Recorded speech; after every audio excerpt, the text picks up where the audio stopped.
नमस्कार प्रेक्षकांनो, ठरलं तर मग मालिकेच्या येणाऱ्या भागामध्ये अतिशय रोमॅन्टिक आणि जबरदस्त असा ट्विस्ट आपल्याला बघावयास मिळणार आहे.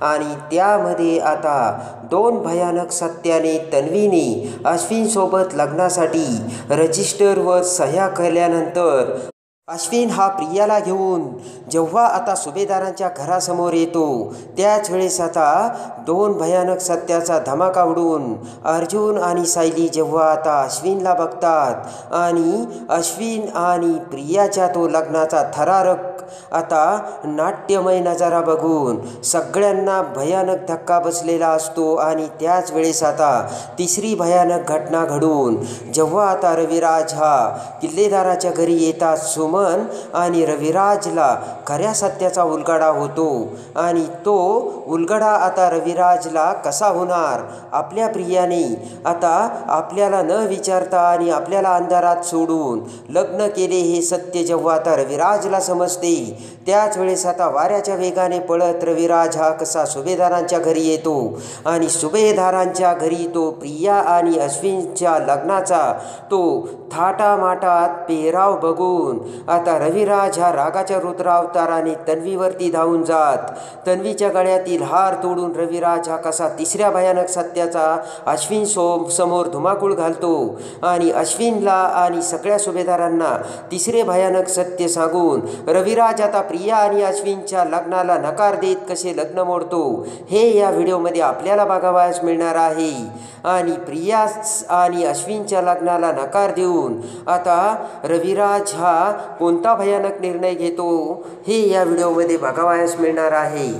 रविराजने नकार दिल्यानंतर पुढे कल्पना पूर्णाजी आता काय करतात, तर प्रिया आता कोणते पाऊल उचलते हे आता आपल्याला बघावयास मिळणार आहे. त्यामध्ये आता प्रिया आणि अश्विन हे दोघेही आता कोर्टात आता रजिस्टर लग्न करण्यासाठी आलेले असते. आणि त्यावेळेस आता सायली ही आता तिला सगळं सत्य समजलेलं असतं. फोन करून आता सायलीला प्रिया आणि अश्विनचे लग्न असल्याचे समजताच आता सायलीने ही कोर्टामध्ये धाव घेतलेली असती खरी, पण इकडे आता कोर्टात प्रिया आणि अश्विनने लग्नाची सगळी तयारी केलेली असते. आणि आता त्यांचा नंबर आलेला असतो. पटकन आता अधिकारी प्रिया आणि अश्विनला सह्या करण्यासाठी पुढे बोलावतात. आणि आता सगळेजण समोर जमलेले असताना पुन्हा आता प्रतिमा ही सगळ्यांना सांगते की आपण आता रविराजांना आणि सायली अर्जुनला फोन करून सांगूयात ना, कारण आपण जरी त्यांना लग्नाच्या अगोदर हे फोन करून सांगितलं तर बरं होईल. आणि एवढ्या लवकर त्यांना लग्न मोडणं शक्य देखील होणार नाही.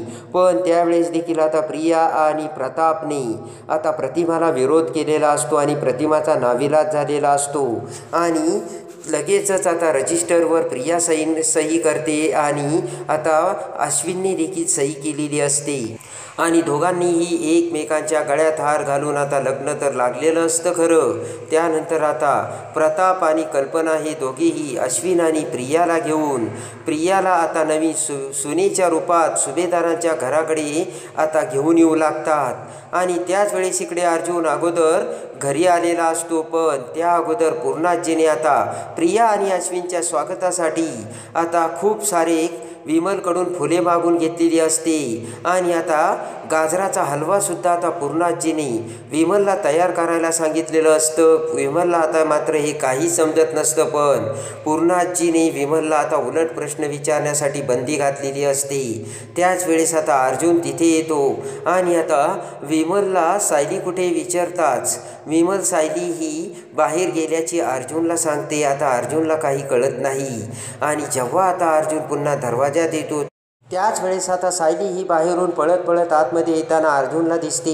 अर्जुन पुढे सायलीला म्हणतो की मिसेस सायली, अहो एवढं का पळताय आणि एवढं का घाबरलाय, कसलं टेन्शन आलंय. सायलीला आता दम लागलेला असतो. आणि तेवढ्याच सायलीच्या पाठीमागून प्रताप कल्पना हे प्रिया आणि अश्विनला घेऊन आता तिथे आलेले असतात. आणि अर्जुन आता त्यांना बघतो तेव्हा आता अर्जुनला मोठा धक्काच बसलेला असतो.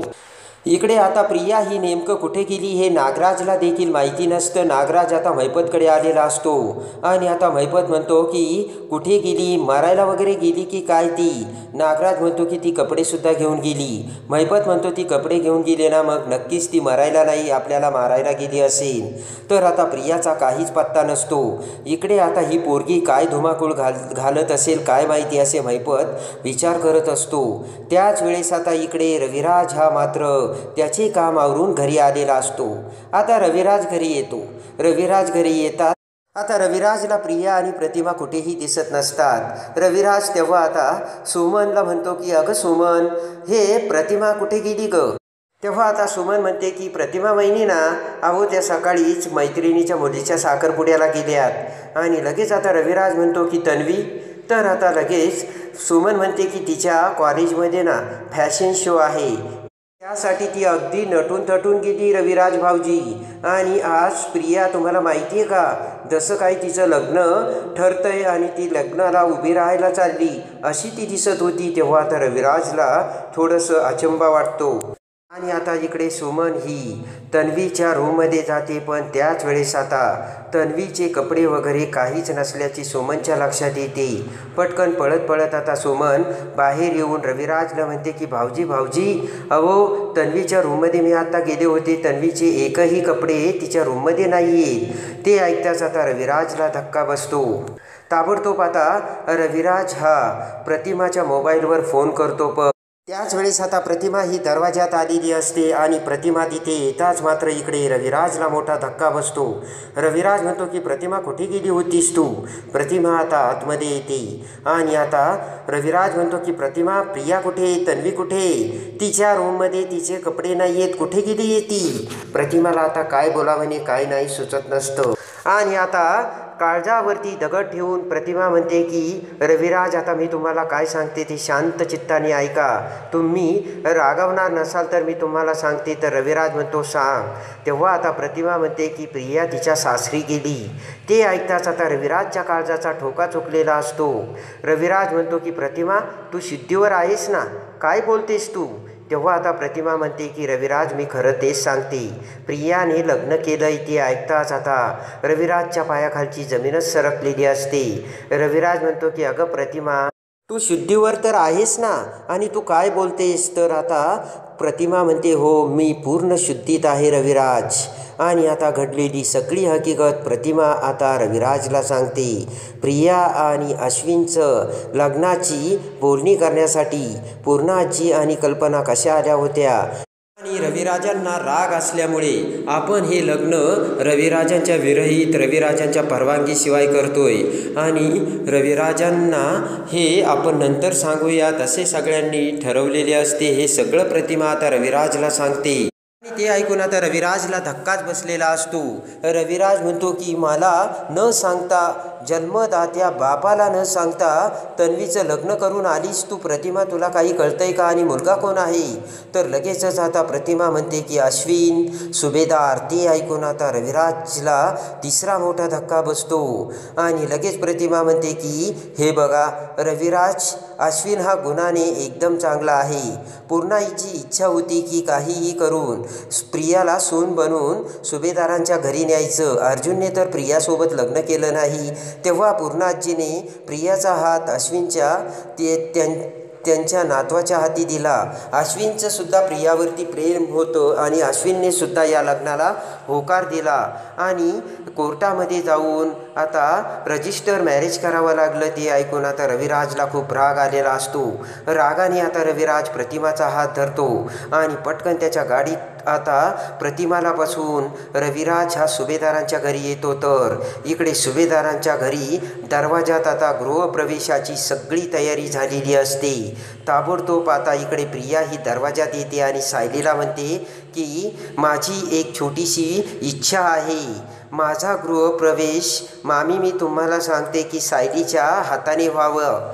तर आता पूर्णाजी म्हणते की जी सायली तुझा रागराग करते आणि ज्या सायलीला या घरात आम्ही सूनच मानत नाही, तिच्या परक्या हाताने तू कशाला औक्षण करते आणि गृहप्रवेश करतेस तन्वी. तन्वी म्हणते की तिच्या हाताने मी औक्षण करून आणि गृहप्रवेश करून आमच्यामध्ये एक नवीन नात्याला सुरुवात करणार आहे पूर्णाई. तेव्हा माझी ही छोटीशी इच्छा तुम्ही पूर्ण नाही करणार का? आता कल्पना पूर्णाजी सायलीकडे बघू लागतात. सायलीला सुद्धा धक्का बसलेला असतो. पण आता तेवढ्यातच सायली म्हणते की नाही, मी तुमचा गृहप्रवेश करणार नाही आणि माझ्या हाताने मी माझे हात काही खराब करून घेणार नाही. तेव्हा आता सगळ्यांना राग येतो. तर आता पूर्णाजी म्हणते की तन्वी तू कशाला आग्रह करतेस? कल्पना तुझा गृहप्रवेश करील. त्याच वेळेस रविराज हा वाऱ्याच्या वेगाने सुभेदारांच्या घरी आलेला असतो. रागाने कारमधून उतरत आता रविराज हा भर दरवाजात येतो. तर तन्वी ही अश्विनसोबत हार घालून तिथे उभी असती. खटकन आता रविराज येता क्षणी ते सगळं बघून तन्वीच्या कानाखाली मारतो आणि ते बघून सगळ्यांना मोठा धक्का बसलेला असतो. आणि ताबडतोब रविराज म्हणतो की नीच तन्वी, अगं तुला काही लाज वाटते का? जन्मदात्या बापाला न सांगता तू कशी काय लग्न करू शकतेस? तेव्हा आता कल्पना पूर्णाजी सगळेजण अवाक झालेले असतात. पूर्णाजी आता रविराजांकडे बघत बोलू लागते. तर रविराज म्हणतो की पूर्णाजी आता तू एकही शब्द बोलू नकोस आणि हे सगळं तुझ्या परवानगीने केलं ना.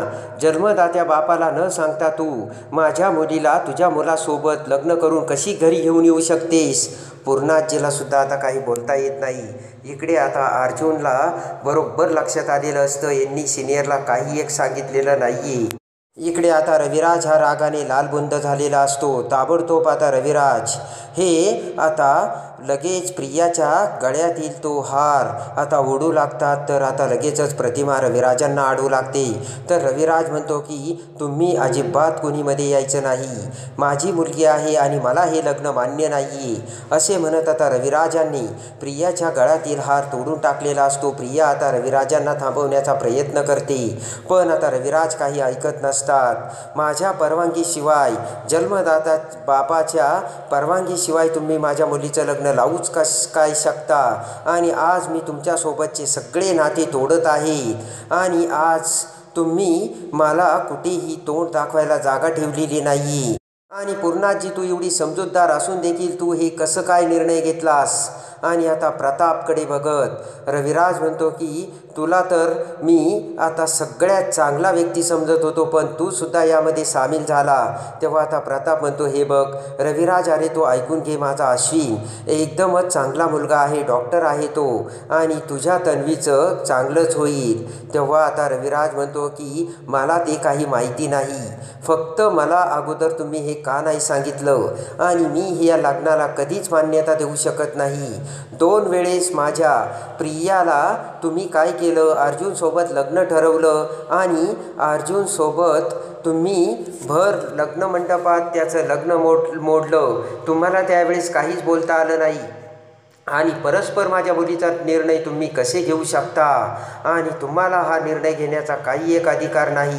तर आता लगेचच तन्वी म्हणते की बाबा, अश्विनचं आणि माझं एकमेकांवरती प्रेम आहे आणि आम्ही दोघांनी मिळून परस्परांच्या संमतीने हा निर्णय घेतला.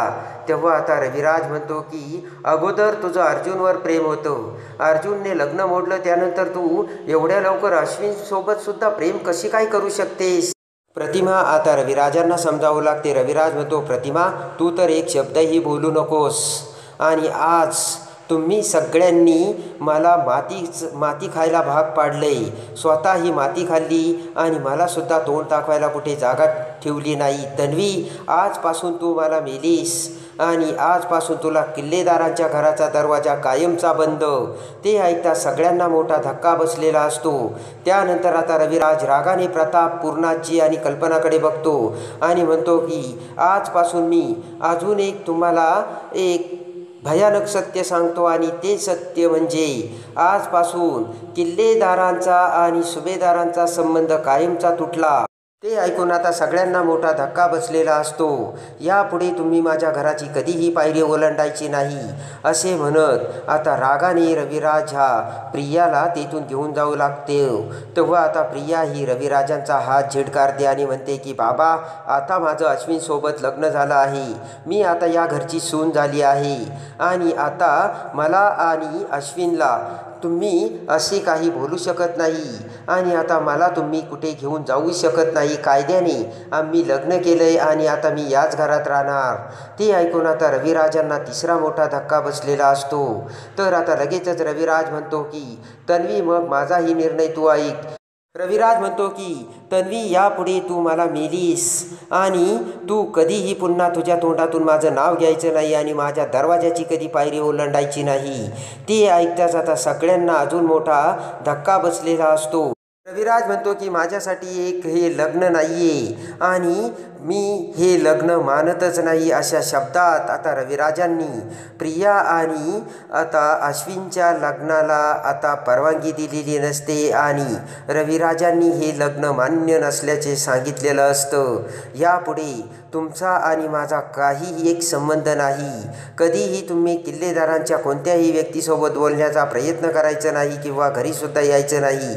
अशा शब्दात आता रविराजांनी सुभेदारांच्या सगळ्या माणसांशी नाते तोडलेले असते आणि त्याच वेळेस आता रविराज हा रागाने लालबुंद होऊन प्रतिमाचा हात धरून आता प्रतिमाला घेऊन तेथून जाऊ लागतो. तर आता रविराजला खूप अवघड वाटलेलं असतं आणि आता रविराजकडे प्रतिमा बघू लागते. प्रतिमाचा पाय निघेनासा होतो. तर आता रविराज म्हणतो की तुला यायचं असेल तर येऊ शकतेस प्रतिमा, नाही तर तू सुद्धा कायमची इथे तुझ्या माहेरी राहिली ना तरीसुद्धा मला काहीच वाटणार नाही. कारण आज तुम्ही खूप मोठी चूक केली आहे. किल्लेदारांच्या इज्जतीच्या आज तुम्ही चिंधड्या उडवल्या आहेत आणि असे म्हणत रविराजांनी आता प्रतिमाला सुद्धा कठोर शब्दात प्रतिमाची धुलाई केलेली असते. आणि सगळे काही समंजस माणसे असताना देखील प्रियाचं लग्न अश्विनसोबत आता लावून रविराजांची परवानगी न घेता हे सगळं काही केल्यानंतर मात्र रविराजांचा राग आता अनावर झालेला असतो आणि त्यानंतर आता प्रियाला भयानक सत्य सांगून ते लग्न मान्य नसल्याचे सांगून रविराजांनी या लग्नावरती बहिष्कार टाकलेला असतो आणि रागाने प्रतिमाला घेऊन रविराज आता सुभेदारांच्या घरातून तेथून निघून गेलेला असतो. ते बघून मात्र इकडे अर्जुन आणि सायलीला आता हायसे वाटते आणि अर्जुन आणि सायली आता लगेच त्यांच्या बेडरूममध्ये निघून जातात. अर्जुन म्हणतो की यांची लायकी हीच आहे. बरं झालं सिनियरने यांच्या लग्नावर बहिष्कार टाकला आणि आपल्याला सुद्धा हे लग्न मान्य नाही आहे. सायली, यापुढे त्या प्रियाशी काही एक संबंध ठेवायचा नाही आणि आता आपल्याला सुद्धा कठोर भूमिका घ्यावा लागणार आहे. आणि ज्या प्रकारे आता अश्विनने मला माझ्यासोबतचे आणि तुझ्यासोबतचे संबंध तोडले, तेव्हा आता यांच्या बरोबर काहीही संबंध ठेवायचे नसल्याचे अर्जुन आता सायलीला सांगतो आणि आता सायलीला देखील यांचा राग आलेला असतो आणि रविराजने आता खऱ्या अर्थाने अश्विन आणि प्रियाच्या लग्नाला बहिष्कार टाकून लग्न मोडलेलं असतं. तर आता पुन्हा जी कल्पना आहे प्रियाचा स्वीकार करून प्रियाचे खरे रूप आता पूर्णाजी आणि कल्पनासमोर सायली कसे आणते. तर आता प्रिया ही तन्वी नसल्याचे सत्य ज्या वेळेस आता कल्पना आणि पूर्णाई समोर येते त्यावेळेस आता पूर्णाई आणि कल्पनाच्या तोंडाला काळे फासू. कल्पना आणि पूर्णाजी समोर जेव्हा प्रियाचे खरे सत्य येते त्याच वेळेस आता कल्पना आणि पूर्णाजी प्रियाची कशी हकालपट्टी करणार हे बघण्यासाठी आणि ठरलं तर मग मालिकेच्या डेली अपडेटसाठी बेल नोटिफिकेशनवर क्लिक करून आपल्या चॅनलला लाईक करा, सबस्क्राईब करा.